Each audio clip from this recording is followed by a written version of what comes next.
Right, so this is the head you're going to be using, and it's a 20 valve blacktop head. Yep, that's correct.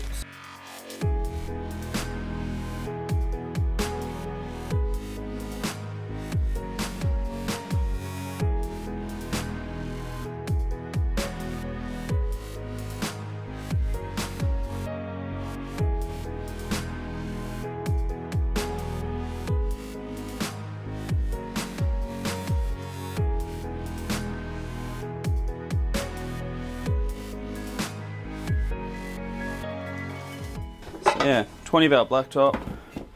I have a trial fitted for an exhaust cam at the moment. This is just a factory cam with an SQ dizzy relocation kit on the front. Sam was kind enough to sell me just the bracket, as I'm not going to be using it for a dizzy relocation.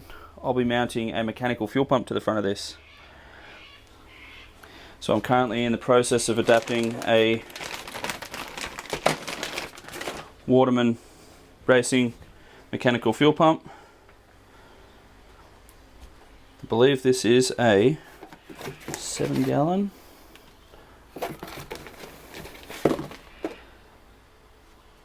So this is a 6 gallon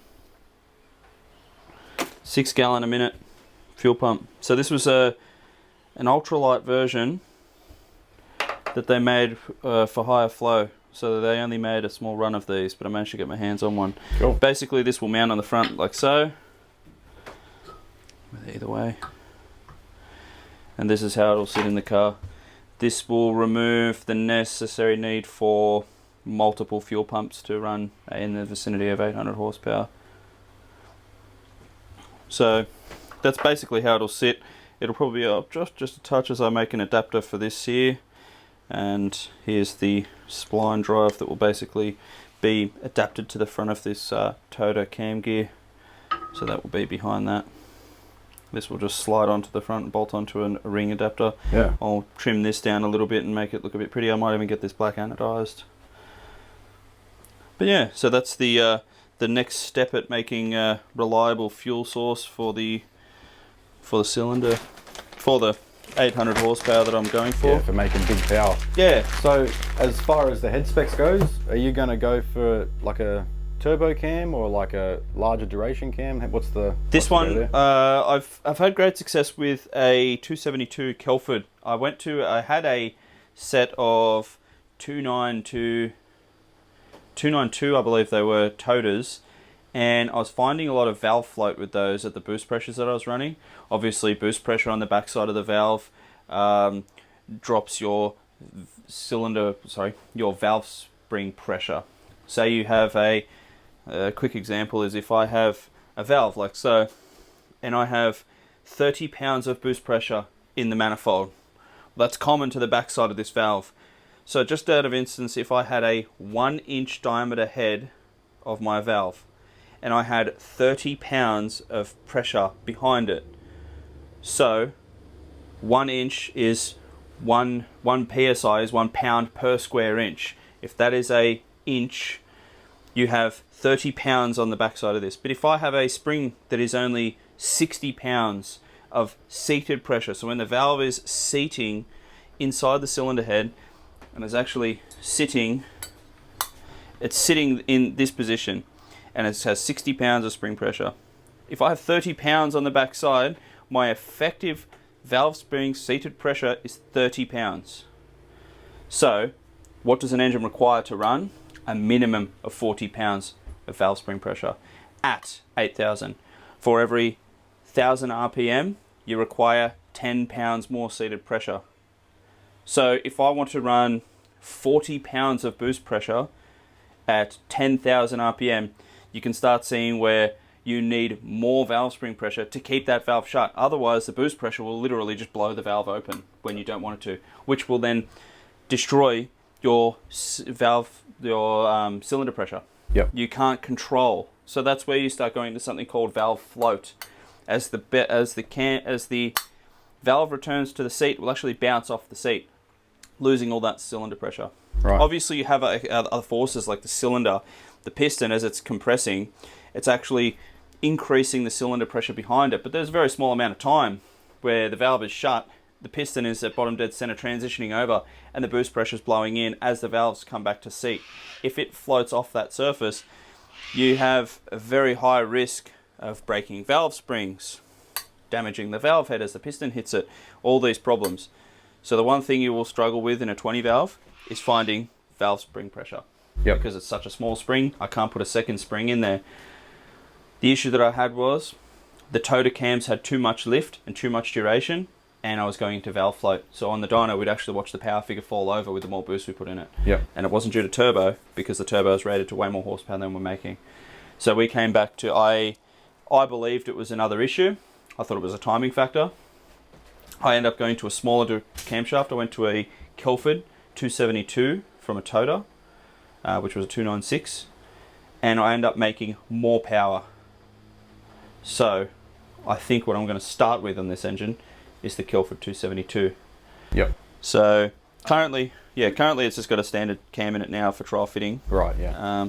But it will be getting a Kelford 272.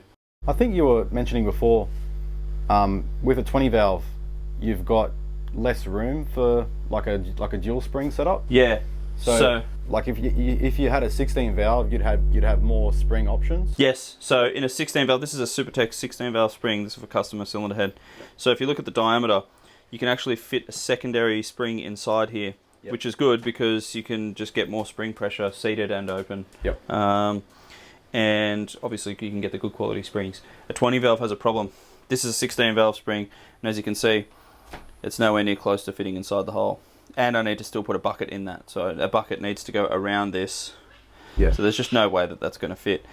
It's actually comical how small these springs are. These were never meant to be turbocharged. Yep. So in hindsight, if I thought that one day that I'd be trying to push this hard, I probably would have started with a 16 valve small port. And that way I could easily put all the spring pressure that's required into it to make any sort of boost pressure that I want. Yep. Now I'm very limited to how much boost pressure I can put in, because if I do hit valve float, I'm going to have problems. Yeah, right. Cool. So, yeah. So your oversized valves too, are they standard or oversized? Or? So this one will be getting a oversized valve. I don't really want to share exactly what I'm doing with it yet, as I have found a valve that I'm going to be using that will be solid. It will be completely shimless. All right. So I don't want to give away my secret yet, because I don't even know if I'm going to be able to make it work yet. But the valve is too long and it needs to be cut down. And yeah, I'll have that extra tip height to remove the shim, so I can go completely shimless. Yeah, right. Which will it's more maintenance, but at this sort of level, you know, it's expected. Yeah, that's right. Yeah. So yeah, as for this engine, I've got plenty of fancy new parts for it. It will be retaining wet sump. This engine will be wet sumped. And it is going to be a standard sump too. You're not going for like a baffled or anything. No. I probably will go for the Moroso. All right. MRP sump. Yeah. Oh, cool. Nice. Yeah.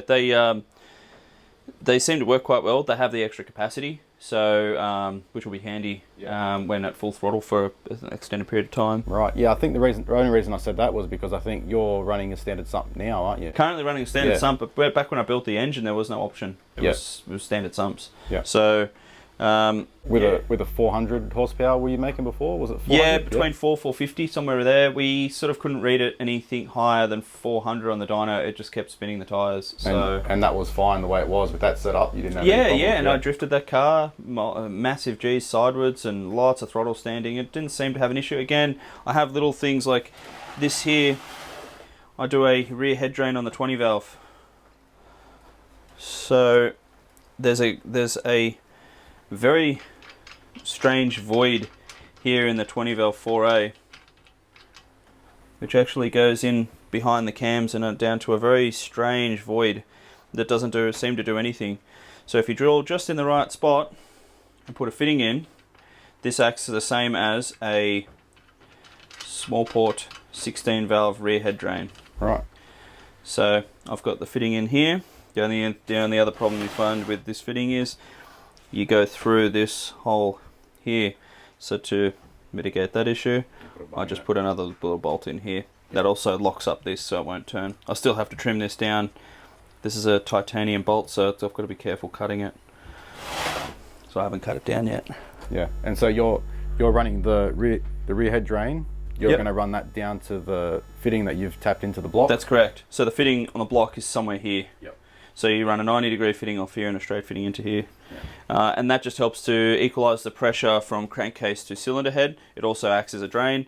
Under lateral G-forces accelerating forwards, the oil naturally wants to travel backwards.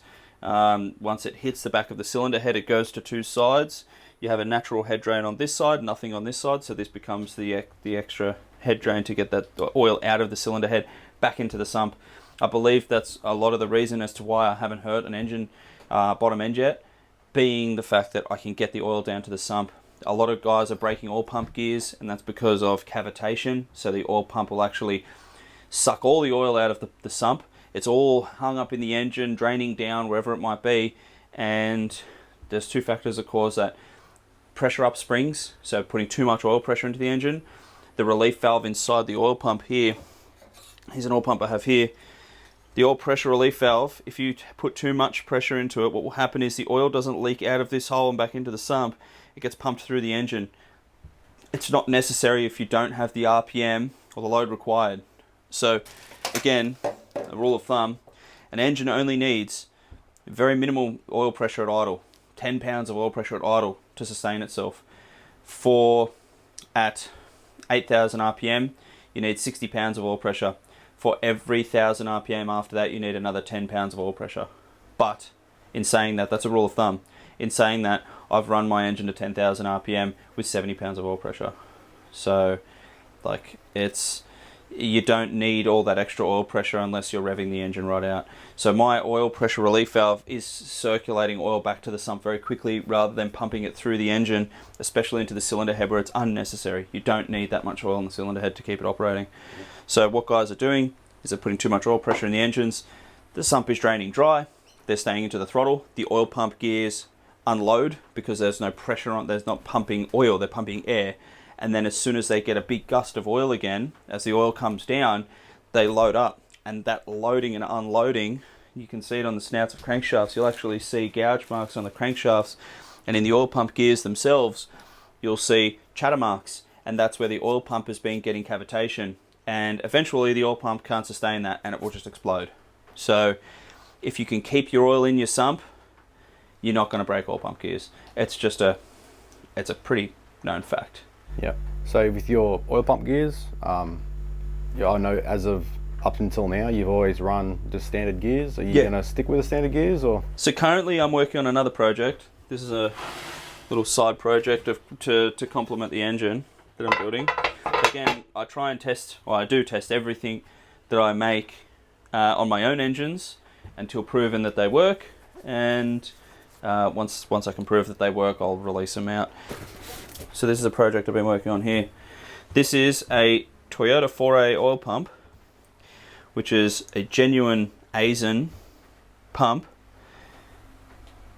and it's from a particular model of car overseas that has a crank speed wheel. Now, this is a Toyota 2JZ reluctor sensor that I've just quickly adapted to make fit by moving the hole over. Now, this particular oil pump here has a very small set of oil pump gears in it and not suited for a 4A, high performance 4A. They're quite thin. But there was enough meat inside this oil pump housing to actually machine in for the later model oil pump gears. So a billet toter oil pump gear. I have gone out and supplied one of my machinists with a set of gears that I'll be getting remade in my own billet set of gears. So I'll be making a billet set of gears to suit an oil pump that has a crank speed wheel. This here combined with a factory timing gear that I have machined for a toothed wheel. So this is the same tooth count that a Toyota 2JZ would run. And going off a 2JZ, they're quite reliable. A 12 tooth count wheel with a reluctor sensor. So the reluctor will bolt in here. Yep. Basically the oil pump gear will sit here. Well done. So this will give me stable timing on my crank speed. So the problem is with a 4A, you have a serpentine belt. The belt at high RPM will start getting an oscillation. You can watch this when a car's on a dyno or anything. And companies make a exhaust side idler, which is just this is off a 3SGE, just an idler like so, which the belt will run on the backside of down the exhaust cam. That helps to stop the belt shaking. And what that does is that helps to smoothen out your timing graph or your timing signal to the engine, because as the belt is vibrating, it believes that the crankshaft is not in a constant motion. It believes the crankshaft is, as it's spinning, is doing this over, like obviously slowing down. The problem with that is then you start seeing oscillating timing figures. With a crank speed wheel like this, it gets accurate crank speed all the time. And then I'll be using my factory reluctor for my home signal or my sync. That's so the engine, from the cam? Yes, from the cam. Yep. So currently the cam sensor does two jobs. It does crank speed and it does cam position. Now the crank speed is worked out via a count and then is halved. Doubled. As the cam, because the cam spins at half the speed of the crankshaft. So the crankshaft, that speed input from that sensor will be doubled, and the ECU can then interpret the engine RPM. But it can't actually interpret accurately. So this system here will correct that problem, and we'll be able to hold perfect timing. So right now I'm using everything I've learnt into this engine for what could potentially become a problem. Without this, I don't believe that I'd be able to make the power that I would. Yep. I think I'd probably split bores. I'd probably throw rods out the side. I'm trying to stop all that happening before it gets there. Right. So this is one of the things I've been working on. I also have a secondary tooth design. So this is for a bit more accurate speed, but I don't know how the reluctor will work. Luckily for me, I have an Mtron ECU, which has an inbuilt oscilloscope. So I can actually put a scope, I can actually set the scope up to the timing wheels and actually see the individual tooth past the sensor and actually see that on a plotted graph.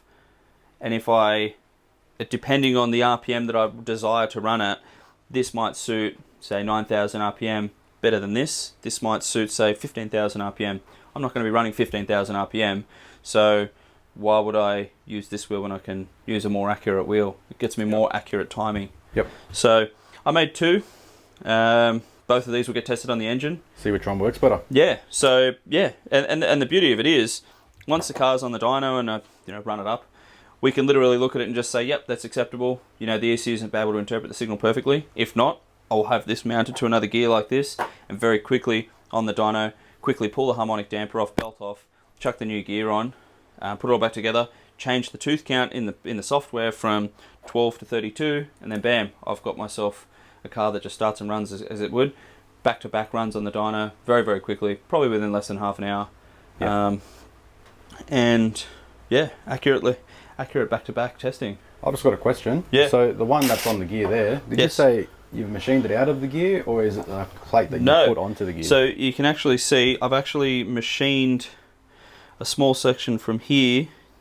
The gear was actually slightly wider. I've actually machined in a cut, and then the gear was actually pressed on. Right, okay. Now, I won't be able to run it as is. I'll have to TIG weld a couple of little spots so the belt, this doesn't come off. Yeah. But this has actually been laser cut. These gears have been laser cut.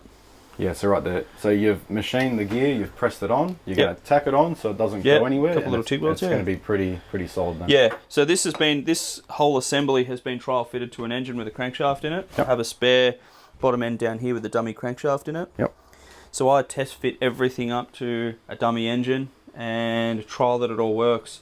Very soon, I actually have my clutch on order with Direct Clutch in Queensland. They're a clutch supplier that I use. Very reliable, very good quality clutches and flywheels. They're making me a custom twin plate flywheel and clutch arrangement that's to suit 1,000 horsepower, 8-inch plates. That will be getting mounted onto a stand with the gear, so the dummy block with the crank mounted, and the clutch, flywheel, gearbox will all be mounted on it, and I'll be actually setting up a pedal system in this shed to test my clutch operation before the box even goes into the car. So I'll know exactly how my clutch system works before it even goes into the car. I'll be able to test with the backlash of the crankshaft inside a dummy block before it even goes into the car. So when bolting the gearbox in, I know that I just put the new spigot in the back, it bolts straight up, bleed the clutch system, and it will work. So it'll be pretty cool. It's always good to have, being in my position, it's always good to have a dummy block around so I can actually test and trial fit all the parts before it goes into practice or into the field.